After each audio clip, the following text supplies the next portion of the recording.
І до виступу запрошується Олександр Тертичний.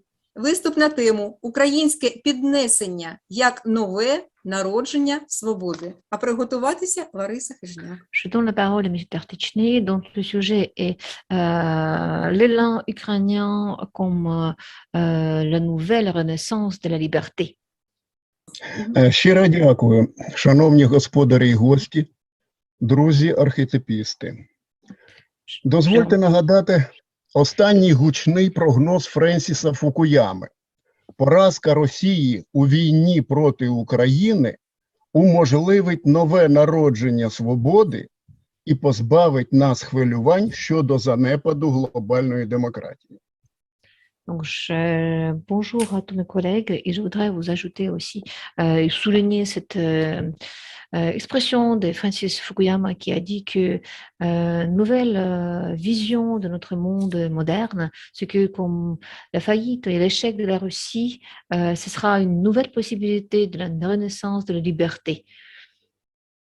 На жаль, на наш погляд, західний політикум наразі навіть не шукає діагнозу занепаду.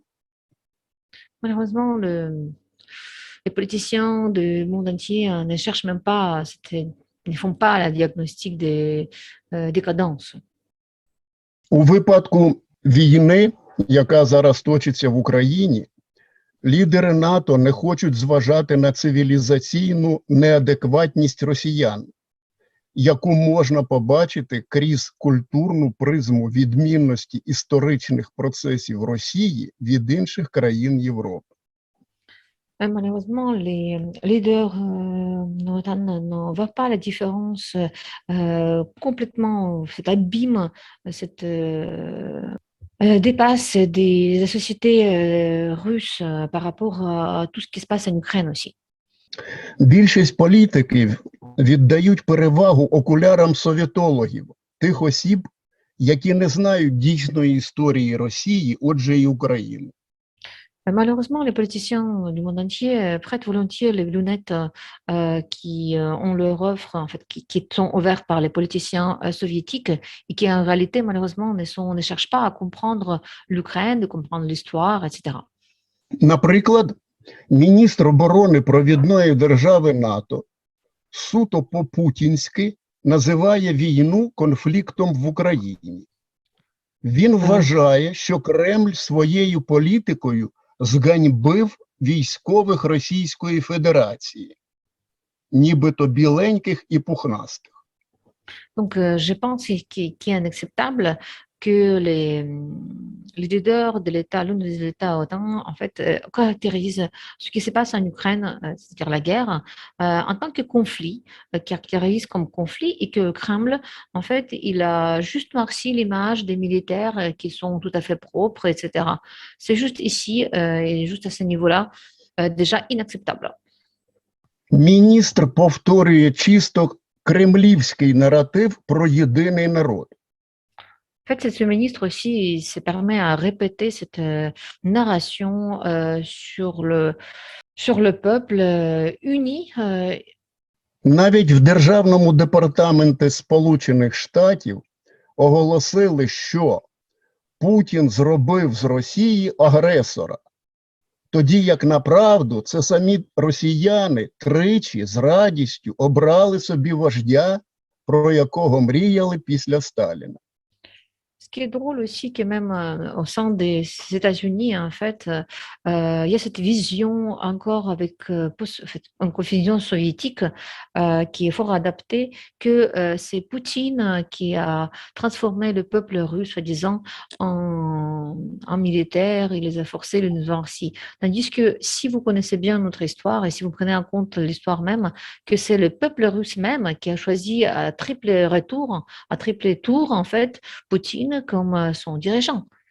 Жахлива некомпетентність високопосадовців веде до жахливих помилок, таких, яких Захід вже припустився з початку 14-го, а тепер і 22-го року.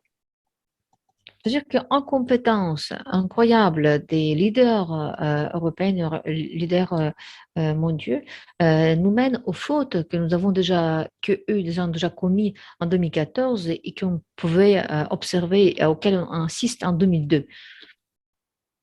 Добре, що ті помилки вони визнали. Постачання зброї нарешті починається і дійсно приведе до майбутньої поразки Росії. Heureusement que ces fautes, les fautes précédentes, ils sont reconnues et qu'on commence maintenant seulement de nous fournir des armes. Et j'espère que grâce à ces choses-là, on pourrait faire bien la défense de notre pays. Разом з тим, прийдешня військова перемога України – це обов'язкова, але зовсім недостатня умова нового народження свободи. C'est-à-dire que le peuple ukrainien qui va gagner la victoire du peuple ukrainien et de l'Ukraine comme tel, c'est comme une condition, mais n'est pas vraiment obligatoire, condition de création d'un nouveau monde. Міждисциплінарна група дослідників «Спільний проєкт» довела, що розвиток демократії гальмує передусім безвідповідальність політичних лідерів. Prenant en compte le travail des chercheurs dans le projet interdisciplinaire, a bien démontré que c'est justement tout ce qui se passe dans le monde, en fait, sont les causes, sont causées par les compétences de leaders par lesquels sont menés des États actuels, des États modernes. На вирішення проблеми протягом 12-21 років група створила системну технологію контролю за обраними особами з боку їхніх виборців. Aussi, on peut observer la création d'un système de contrôle de la part des peuples sur les élus qui étaient choisis par ces peuples mêmes. Система дозволяє здолати безвідповідальність прямим волевиявленням нації, повсякденним плебісцитом за Ренаном. C'est-à-dire que ce système permet à la nation de faire un plébiscite de tous les jours, en fait, et de cette manière éviter les tragédies. Наразі розпочати лікування занепаду глобальної демократії випадає саме українцям. Malheureusement, en ce moment-là, c'est les Ukrainiens qui doivent prendre les mains, ils prennent tous leurs forces pour guérir la démocratie moderne. Це ми поставили діагноз, ми віднайшли рецепт, ми синтезували мережану пігулку для лікування, і ми же довели її ефективність на двох майданах і у визвольній війні. En fait, c'est grâce au peuple ukrainien, à l'Ukraine, qui a pu donner un diagnostic que la société, en fait, la démocratie est malade. C'est nous qui avons pu prescrire une recette et qui ont pu donner cette pilule, ce médicament, grâce à, malheureusement, à deux Maïdan que nous avons eu en Ukraine et cette guerre qui est menée aujourd'hui. Як бачимо, український сценарій свідчить про повернення архетипного міфу в політику, як вважає шановний професор Мішель Мафесолі. On voit bien que le scénario ukrainien confirme ce retour de l'archétype dans la politique, comme le disait tout à l'heure notre collègue professeur Mefazoli. Дякую за увагу. Merci infiniment pour votre attention. Дякую, Олександре, за виступ.